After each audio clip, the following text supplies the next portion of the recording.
How you doing? My name is Bronte Walker, and I want to talk to you today about the truth about addiction. I am a life coach, a counselor intern, a case manager. I work with homeless veterans.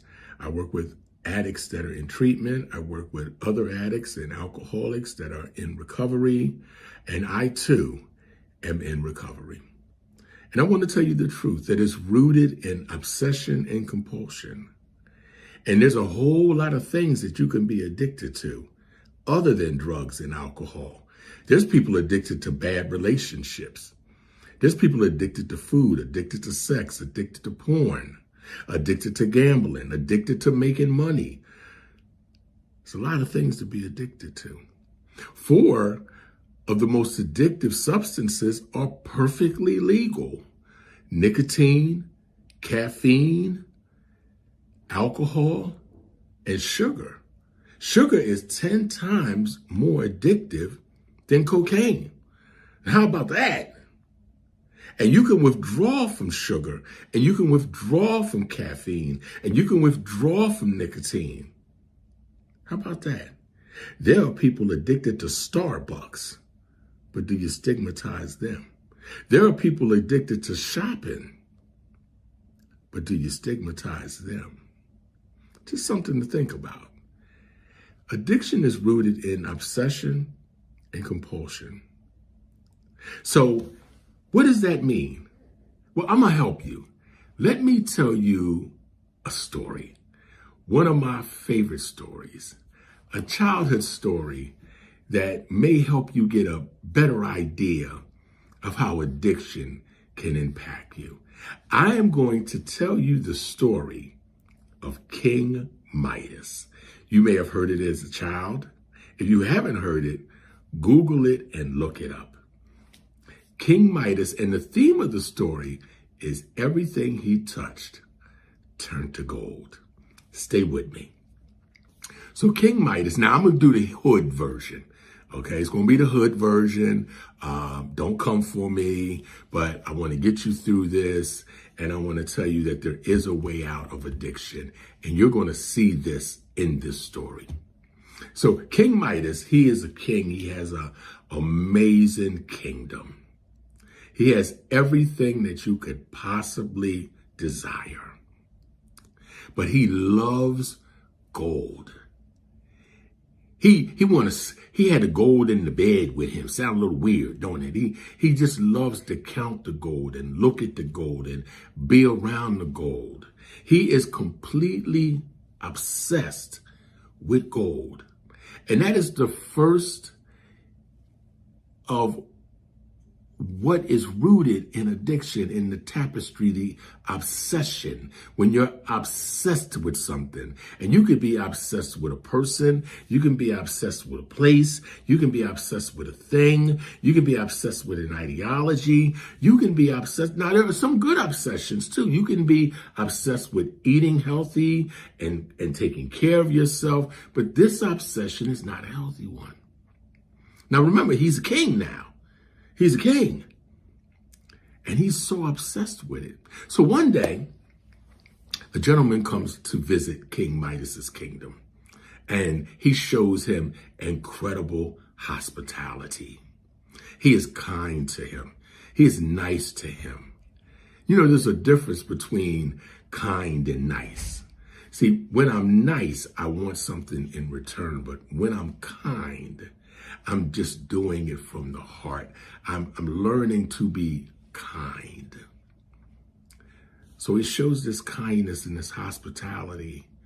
And when the gentleman leaves, he goes to another gentleman that grants wishes. And again, I'm giving you the hood version.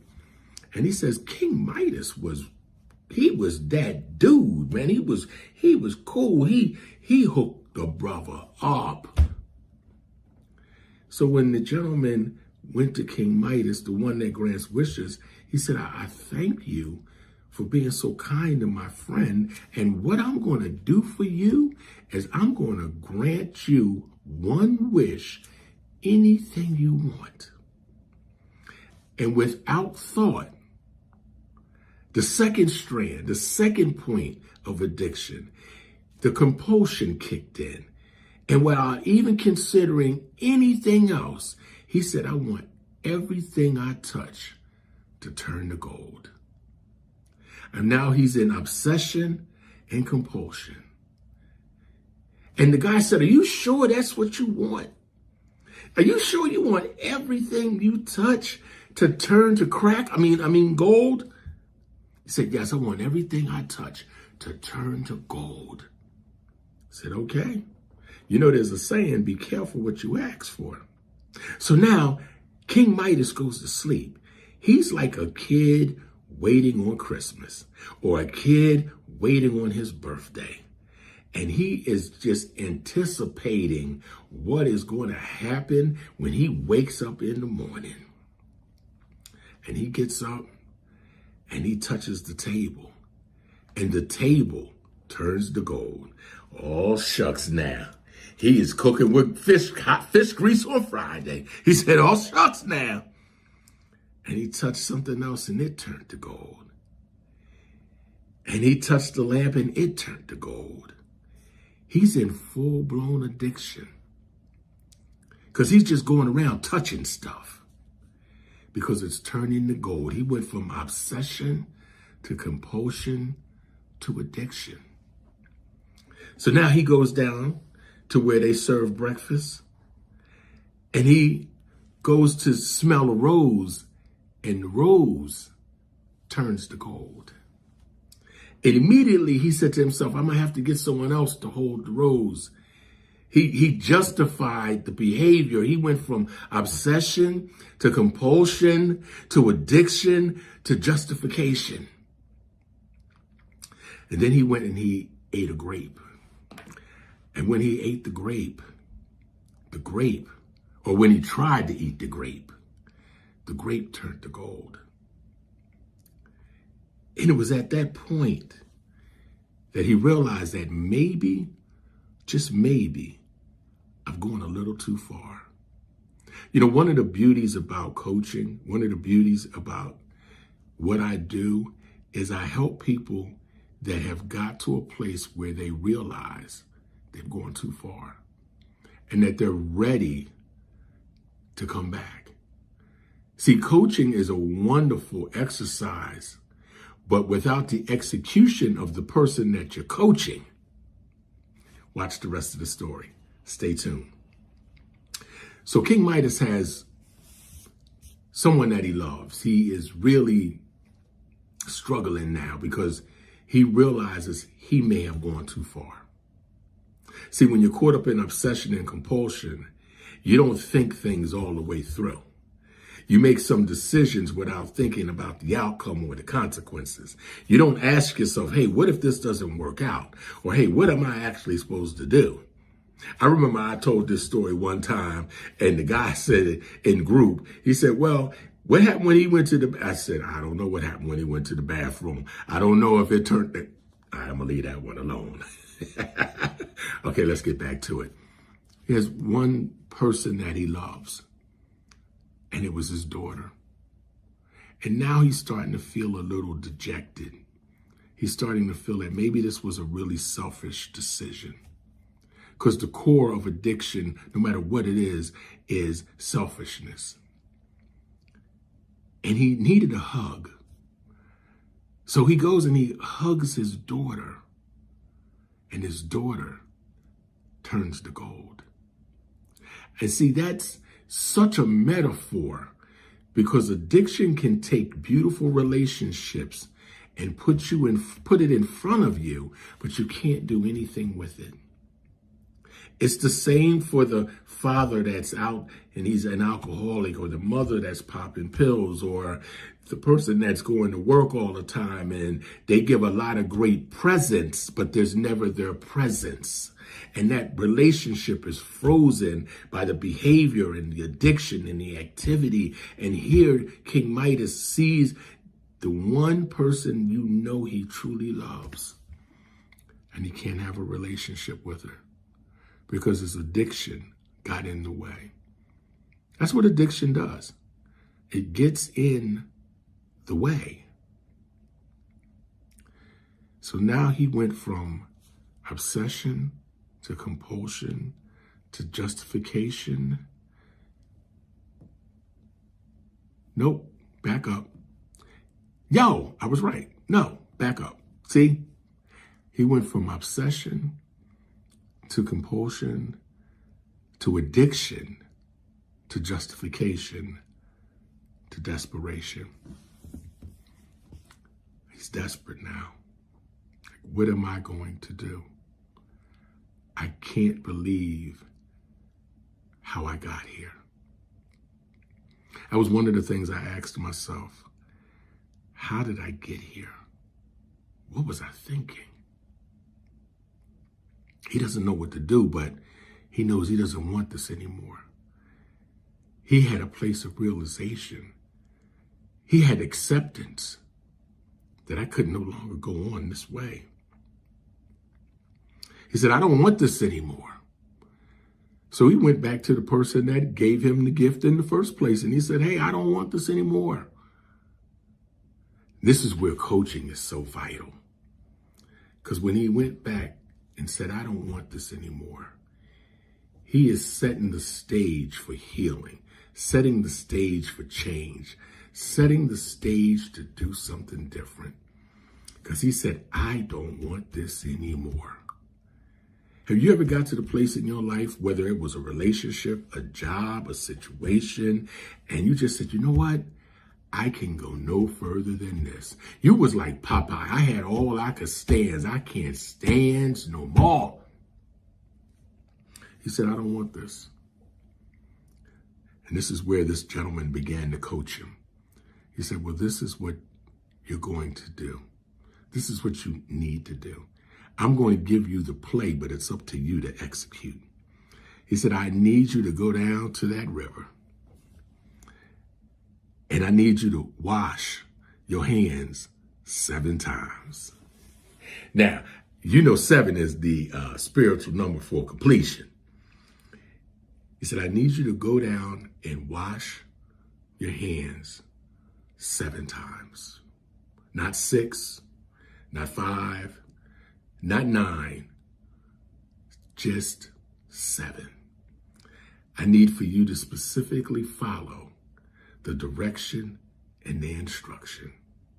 You know what I've learned about leadership?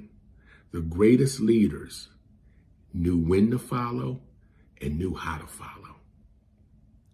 So he went from obsession to compulsion to addiction to justification to desperation to obedience.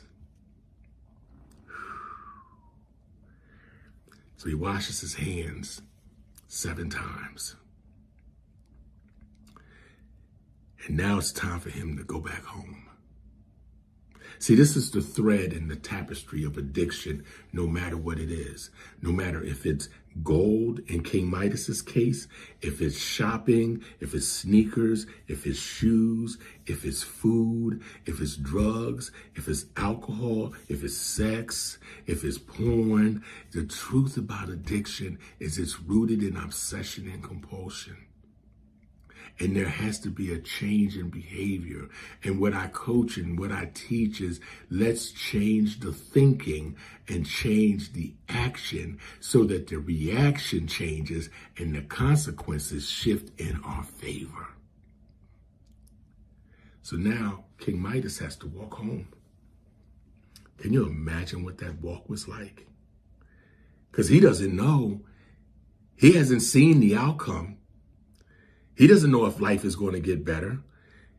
He doesn't know that if he can survive this divorce and he can survive the death of a loved one. He doesn't know that I'm going to wake up and I'm going to be okay, because I have been struggling for so long and I've been in and out and up and down, and I thought that this was a great thing. I am a king, but I feel so low. I got a mansion, but everyone is miserable. I got a palace. There's no pleasure. I'm struggling right now. The one relationship I value, the one thing I want, I can't hold her, I can't hug her. I've done what you told me to do. Now you told me that I got to go back home. You haven't made me any guarantees. You haven't told me this is how it's going to turn out. You just said it's time for you to go back home. Can you imagine that walk? See, one thing about coaching is we're going to tell you there's going to be a period in your life where you're going to have to just believe. No evidence, but you're going to have to believe. So he went from obsession to compulsion to addiction to justification to desperation to obedience to faith. You will never make it back from certain things without a measure of faith. And I'm not talking about religiosity. I'm talking about the spiritual principle of faith and walking in self-discipline and saying that I'm going to make it and I'm just going to keep putting one foot in front of the other.